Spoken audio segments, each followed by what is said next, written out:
Now to target the rear delts with dumbbells, I like to do things a bit differently since I already am doing two different types of rear delt rows where I'm pulling this way, straight out to the sides at a 90-degree angle to my body. I like to do these at a different angle. So for these, I'm going to tuck my elbows in. And to prevent that from being mostly a lat movement, I'm going to be doing this at a steeper angle and pulling straight up towards the rear delts. So if you're pulling up past the lat can't help, okay?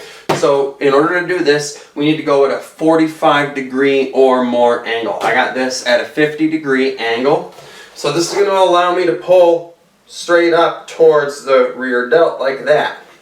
And what I'm also going to do is I'm going to incorporate a shrug for the upper traps in this, because this is a great angle to target the upper traps, and recruiting them won't actually take away from the rear delt row. Okay, so this exercise is pretty brutal when done right. So to do this, you want to use lighter weight and higher reps. You don't want to go too high because you don't want to exhaust these muscles, but 15 reps should be good.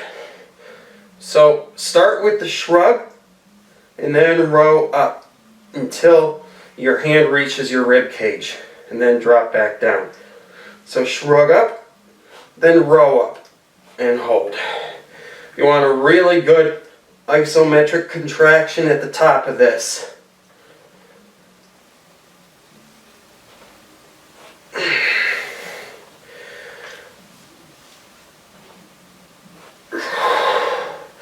That's how you're going to get really wicked rear delts and upper traps.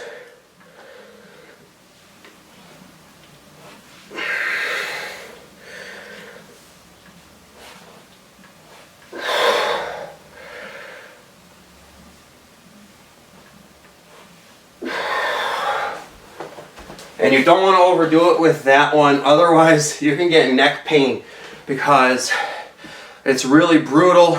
And what will happen is, when your traps start to get exhausted, start to recruit more of your neck muscles, then your stabilizer muscles in your neck become exhausted, right? So don't overdo it on this one. All right, just get a light weight. Do 15 or 16 good solid reps. Okay, and after a while, you'll start to notice that rear delt getting shredded, and traps too. So those are the three best ways to target the rear delts. While it may not be as important as the other two delts, you don't want to skip out on training it altogether. So make sure you're throwing in one of those rear delt rows anytime you're doing shoulder training.